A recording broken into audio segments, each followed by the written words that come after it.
Welcome to Boleo Media and subscribe.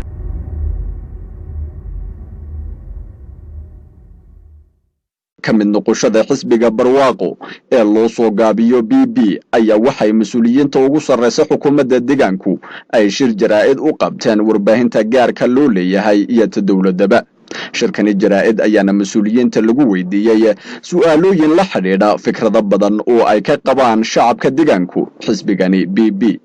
xisbigan hadda aan ku biirayno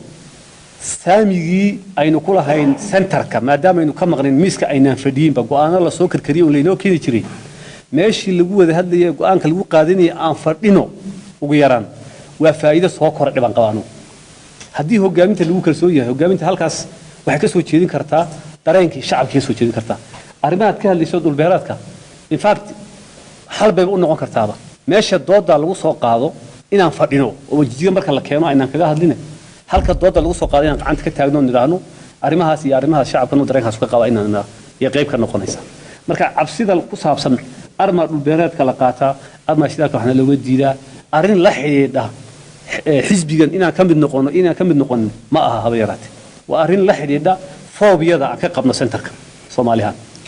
cabsida aan ka qabno inuu Soomaalihan maadaama periphery aan ahayn in badanna dad gees ku nool baan ahayn in badanna تعدي فربضن يدبعته بدن وينجي إيمان شري سنتركا عبسي تاكد على تويه تحسبي إن تكمل هاتين إن كمل هاني أي دفاع عيسو conceptually ما أهرون هان وحان كجرابة يا سؤاشة هدي أي نو سنتر كي تغنو مصير كيني يوحي عن قعنتي إنه وتشري مو إنه جاب بحياة ويا ما إنه جاب بحياة أرمها أقول كله برنامج كي قدام بيه حتى باشا ولا قصار أرمها أقول كو وأرمها أباهن negotiation ولا هذا البيو بعي دولة كوضع هذلي دولة فدرالك يا دولة ديجانا كوضع هذلي أرين حزب وطالما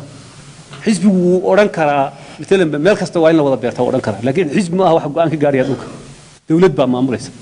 مركز معمولة ديجانا دو مرة دي تريان برلمانو أي تريان